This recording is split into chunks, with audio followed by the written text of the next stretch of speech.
Hey there. Hope you brought yourself a seat and lasted something strong, because it's story time with the good old boy again. And today, we got a good one for you. So let's dig in.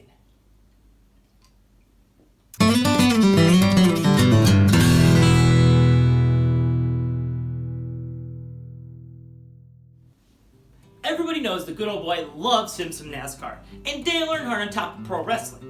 But I'm also a huge fan of not only female pro wrestling, but female race car drivers as well. Now, for most people, when I say famous female race car drivers, they think of the likes of Danica Patrick, Sarah Fisher, or heck, maybe even Catherine Legge. But today I want to talk about one of the lesser known female drivers who set the course for a lot of the female drivers you hear about today. Today I want to talk about Janet Guthrie.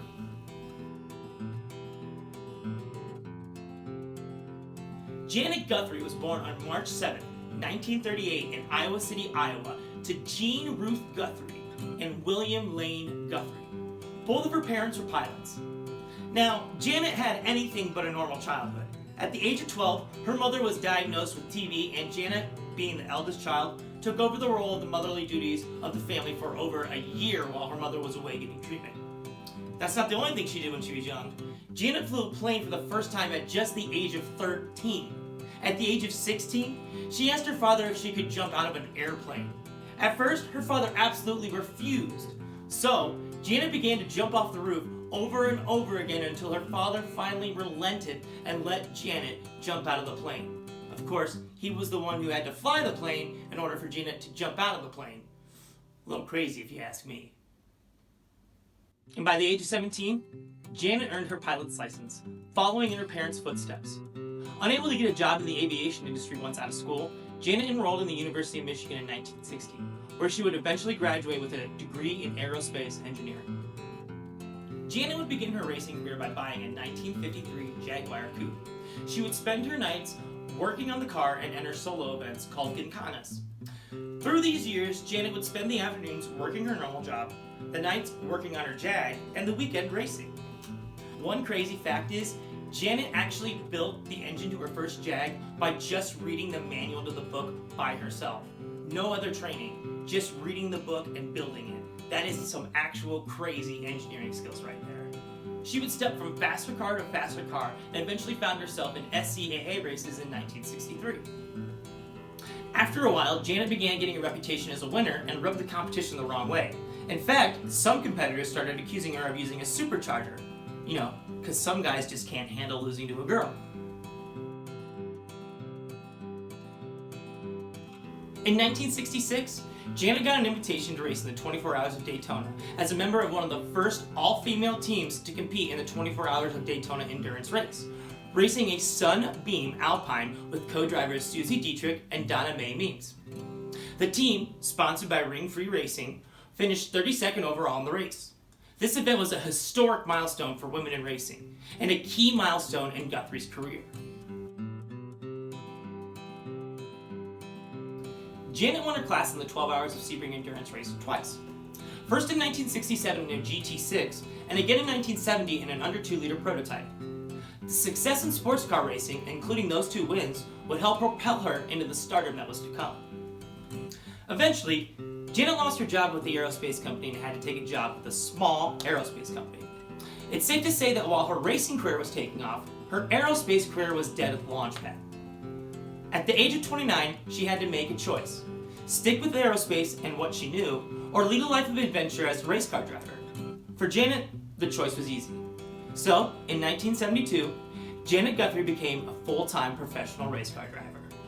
While her professional career began in 1972, a lot of her success didn't start until the following year. In 1973, Janet competed in the SCCA North Atlantic Road Racing Championship, winning the series championship, and also raced in the SCCA Trans-American Championship driving a Toyota Celica. In 1974, Janet finished second in the North Atlantic Racing Championship.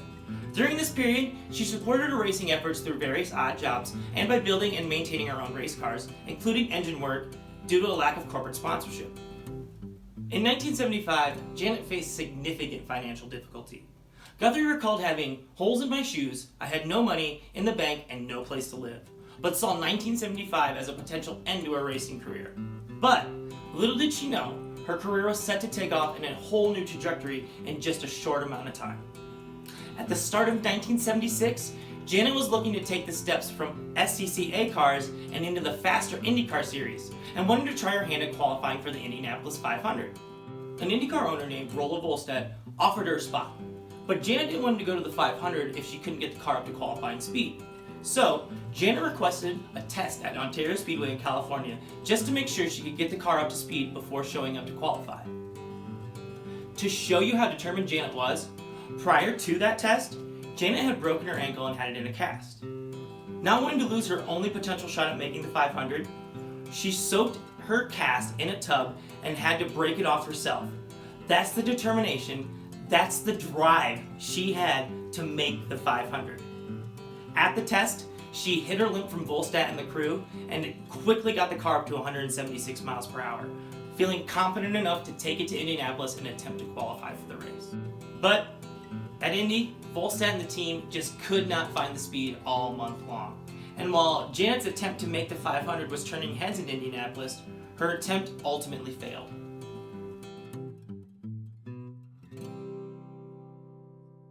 That attention didn't go unnoticed. Humpy Wheeler, then GM of Charlotte Motor Speedway, and Bruton Smith had been watching and saw all the media attention Janet had gathered. Both men had been quite media savvy themselves, and knew the attention that could bring to the NASCAR race if they could get her a ride for their big race, the World 600. So, Humpy Wheeler then had to find a car and an owner and a crew chief for Guthrie, whose connections in NASCAR were more or less non-existent. The crew chief would be Ralph Moody, a very well-known crew chief in NASCAR circles. And for the owner, Wheeler had a unique idea. What about a female owner for a female driver? He called up Linda Ferrari, an executive at First Union Bank in Charlotte, who had been around the sport for a while. Ferrari was all for the deal, and quickly Janet was on a plane into Charlotte for the practice, followed by all sorts of media. But again, at the first practice, the car was slow.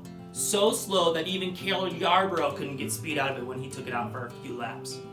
But her IndyCar owner, Volstead, had connections. You see, Cale Yarborough had once drove for him when he attempted to make the Indianapolis 500.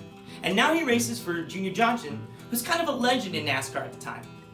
Junior made his way over to the car, exchanged a few words with crew chief Ralph Moody, and agreed to exchange setups with the team.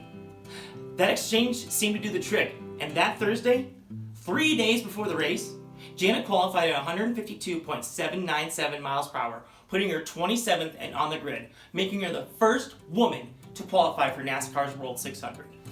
On the day of the race, the newspaper headlines read, "Gentlemen and ladies, start at 12:30. As attention from all across the United States was on the World 600 and Janet Guthrie to see if she could complete the grueling 600-mile race that was NASCAR's longest on the racing schedule. In the starting grid of 40, 39 good old boys and one lady. Back in the 27th position, Janet Guthrie was revving up her number 68 Chevrolet. Ms. Guthrie is 38 years old, a New York physicist who tried to qualify for the Indianapolis 500 but failed for lack of a fast enough machine, not her driving skill. This week, Janet switched her sights to the World 600 and she qualified.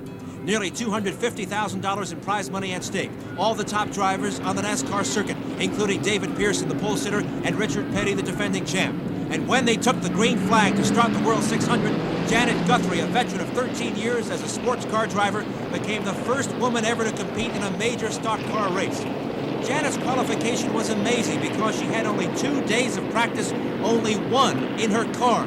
Remarkable when you consider that she qualified for the 27th slot with a little more than 40 total laps of practice. The transition from any other type racer to a stock car is extremely difficult. Linda Ferrari owns Guthrie's racer, and from her reaction in the pits, we can see that she was very pleased with Janet's start and performance. Janet raced without trouble, but could she endure the stress? Each time she paused, the crowd wondered if she would return. On the 320th lap, she made a routine pit stop. Her crew had a relatively easy time. There was some apprehension about the car's transmission, but it wasn't a factor. Janet's car was keen, and so was she. A record crowd of 103,000 spectators showed up to watch the race and see if Janet could compete with the boys. And compete she did, completing 379 of the 400 laps, finishing 15th, just ahead of a man we all know, Dale Earnhardt Sr. By finishing this race, Janet would become the first female to complete and finish in a NASCAR Superspeedway race. One hell of an accomplishment. Prior to the race, Janet had received a lot of criticism. Some of the same old stuff like women can't drive, get the tits off the racetrack, and other demeaning sexist things meant to discourage her from attempting to race. It wasn't new. She'd experienced sexism in motorsports all of her life. But after this race, things were different. As many of the top drivers who had once criticized her now came over to congratulate her, including the likes of Bobby Allison and Richard Petty. That wouldn't be the only NASCAR race she would run that year, as Janet would complete the Firecracker 400 at Daytona and match her finish of 15th in that race, still running for Ferrari's team. On top of that, Janet would compete in a few other IndyCar events at Ontario and Phoenix raceways, having moderate luck, but still being hamstrung by underfunded equipment and a lack of adequate sponsorship to compete with the well-funded teams at the top. But in 1977, Janet set out with one goal in mind: to be the first female to qualify for the Indianapolis 500. Prior to that, Janet continued to gain experience in stock cars, driving for Linda Ferrari's team. In fact, she qualified for the 1977 Daytona 500 and finished an incredible 12th, earning top rookie honors for the race. She would race 18 other Winston Cup races that season, with a best finish of 6th at Bristol. Janet would drive for Volstead at the 500, and, unlike the previous years, they showed up with speed this time. The first weekend of practice, Janet rolled out with the 4 laps of 187.5, 188.3, 188.7, and 188.9 miles per hour. In 1977, everyone was chasing the elusive 200 mile per hour mark at Indy. Janet and her crew knew they didn't have the equipment to chase those numbers or to run for the pole, but they did have the speed to get her qualified and into the race, and to be the first female to qualify for the 500. The rest of the week went pretty well for Janet. In fact, she felt like most of the pressure from the previous year was off of her. That is, until she wrecked her car to 191 miles per hour and totaled it. The crew worked all day and night to get the car back together in time for qualifying, so Janet could at least attempt to make a qualifying run for the 500. With the pressure mounting, the crew got the car together, but with little to no time to shake it down to see if it had the same speed as before. Janet just had to go out and qualify. But Janet, being the badass she is, strapped those belts tight, put the pedal to the metal, and after a 4-lap average of 188.403 miles per hour, Janet Guthrie became the first woman to qualify for the Indianapolis 500, starting in the 26th position. It was a historic moment, and the crowd at Indy paid her the respect she was due. A goal she had been chasing for almost 3 years had finally been achieved, and now she was onto the race where, unfortunately, the underfunded equipment once again would fail her. With engine problems, Janet would drop out of the race and ultimately finish 29th. But Janet wasn't about to sit around with the success of just qualifying for the race. She wanted to finish all 500 miles. So Volstead & Company came back in 1978, and again, this time they wanted to come back with a renewed vigor. They knew they could make the race, now they wanted to find speed for the race. Volstead knew that Janet had not only the talent to make the field, but to run up front as well. But both he and Janet knew that the equipment he had was never going to compete at the front of the Indianapolis 500. Volstead was a journeyman. He loved to give young talent their first start in open-wheel racing, which often translated to poor finishes and struggling finances. So for the 1978 500, he and Janet wanted to find a ride that could be more competitive than the previous rides that Volstead had offered. She found a car built for Patrick Racing, a Wildcat 3GS bearing the number 51 and sponsored by Texaco. Now, with a fast car and some good sponsorship money, Janet showed up to the 500 with some speed. Over the month of May, the team fine-tuned the car to Janet's liking, and by the time qualifications rolled around, the team was ready, and so was Janet. Her 4-lap average for that year's 500 qualifications was 190.32 miles per hour, enough to put her at 10th on the starting grid. But anyone who watches the Indianapolis 500 knows, starting the race is one thing, finishing the race is another. It's a race of attrition, and Janet needed to last all 500 miles. It wasn't easy going. Race day was hot and humid, and of the 33 starters, only 15 would go on to finish the race without some sort of mechanical issue. Janet and her team would battle all day long, completing all 200 laps and coming home in 9th place. That was the best finish by a female driver at the Indianapolis 500 at the time. Okay, Sam. Janet, a lot of people said a woman could never drive 500 miles, and here you are. Tell us a little about the feeling of the race. Well, that's nonsense, Sam. I mean, I've been running these 500, 600-mile stock car races down south for 2 years now, and this is really easier, you know, than horsing a stock car around. Those tracks are so rough, they're all high bank. Here, of course, everything's very precise, very delicate. It's more mentally fatiguing, but the physical... Sam, I was driving with one hand. Is that true? Is that because you were trying to rest the other hand, or just because you felt so comfortable in the car? No, I had a little problem a couple of days ago. I actually have a broken wrist, and so, you know, I drove with one hand. When I had to shift, I held on with my right hand and ran my left hand across the cockpit to shift with. That was pit stops and yellows. So, you know, I mean, what is this nonsense about women can't do it? Well, it seems to me it's high time it's put to rest. You finished either 8th or 9th, depending on the way the last couple of laps sorted out. Oh, is that right? I thought it was 9th. Well, that's very good. Well, you know, I've said all along that I thought the Texaco Star was going to run all day. It's a predictable car. It's an easy car to drive because it tells you exactly what it's going to do. It doesn't have any nasty tricks up its sleeve.